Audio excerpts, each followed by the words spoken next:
గ్రామ సభలలో ఏం చెప్తారు? వాళ్ళు వచ్చి మీ ఊరికి ఇల్లు వస్తున్నాయి, రేషన్ కార్డులు వస్తున్నాయి, రైతు కూలీలకు ఇవి వస్తున్నాయి, అవి వస్తున్నాయి అని చెప్తారు, అంతవరకే. కానీ మీరు గట్టిగా ఉండి ఏదైతే లిస్టు వాళ్ళ నుంచి వచ్చిందో అది అనౌన్స్ చేయించకండి. ఎందుకంటే నేను అన్ని వదిలిపెట్టి ఈరోజు నా సుఖాంతమైన జీవితాన్ని వదిలిపెట్టి ఈరోజు ఇక్కడ నిలబడి మీ 24 గంటలు మీ సేవలో ఉన్నా.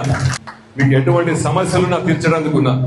రేపు పొద్దున రేషన్ కార్డులైనా సరే, ఇండ్లైనా సరే, ఆ గ్రామ కార్యకర్తలు, ఆ గ్రామ పెద్దలు కలిసి కూర్చొని డిసైడ్ చేసిన వాళ్ళకే లిస్ట్ ఇప్పిస్తాం. లేకపోతే ఒక్కరు కూడా రేషన్ కార్డు రాదు, ఒక్కరు కూడా రేషన్ కార్డు రాదు, ఒక్కరు కూడా ఇల్లు రావు. మనం చెప్పేవాళ్ళం. నేను చెప్పిన కలెక్టర్ గారు కూడా ఆదేశాలు ఇవ్వడం జరిగింది. మన మంత్రి ఇన్ఛార్జ్ మంత్రి దామోదర్ రాజనరసింహ గారు చెప్పిండ్రు, ఎమ్మెల్యే దగ్గరికి పోతుంది లిస్టు, ఎమ్మెల్యే వాళ్ళ టిక్కు పెట్టిన తర్వాతనే ఆ ఒక లిస్టు రిలీజ్ అవుతుందని చెప్పడం జరిగింది.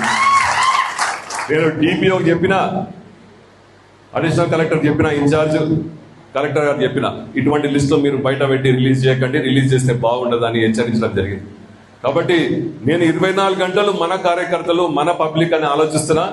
మీరు కూడా ఇవన్నీ దృష్టి పెట్టుకొని రేపు రాబోయే ఎలక్షన్లో సర్పంచ్ అయినా సరే, ఎంపీటీసీ అయినా సరే, జెడ్పీటీసీ అయినా సరే, మనం కైవసం చేసుకోకపోతే ఇబ్బందులు ఉంటాయి. మొన్నటిదాకా మీరు